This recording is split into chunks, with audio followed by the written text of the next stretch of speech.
पाहताय खरा सामना न्यूज, माध्यम डिजिटल, बातमी अस्सल।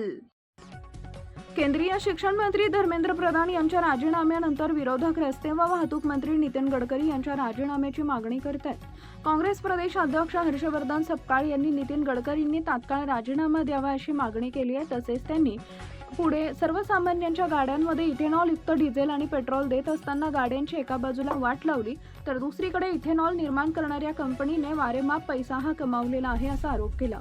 हर्षवर्धन सपकाळ यांनी माध्यमांशी बोलताना नीट घोटाळ्यातील प्रमुख आरोपी धर्मेंद्र प्रधान यांच्या राजीनाम्यानंतर आता टोलकरी गडकरी यांचा राजीनामा झाला पाहिजे।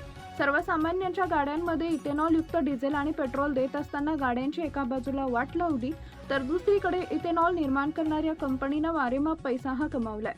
एकीकडे भ्रष्टाचार आहे तर दुसरीकडे नागरिकांना छळणं आहे। त्यामुळे या देशामध्ये मोठा स्कॅन्डल हे इथेनॉलच्या अनुषंगाने झालेला आहे आणि या इथेनॉलचा काढ करणारा दुसरा तिसरा कोणी नसून मोदी सरकारमधील एक मंत्री आहे।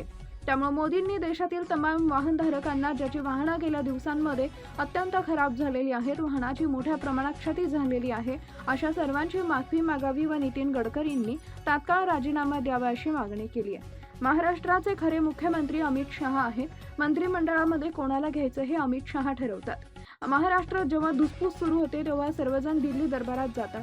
शिंदे नेहमी सांगतात की मला मुख्यमंत्री पदाचा शब्द दिला होता, मात्र आता 2 वर्षाचा कालावधी उलटला, त्यामुळे जुन्या शब्दांची आठवण करून देण्यासाठी शिंदे सुद्धा दिल्लीला गेले असतील।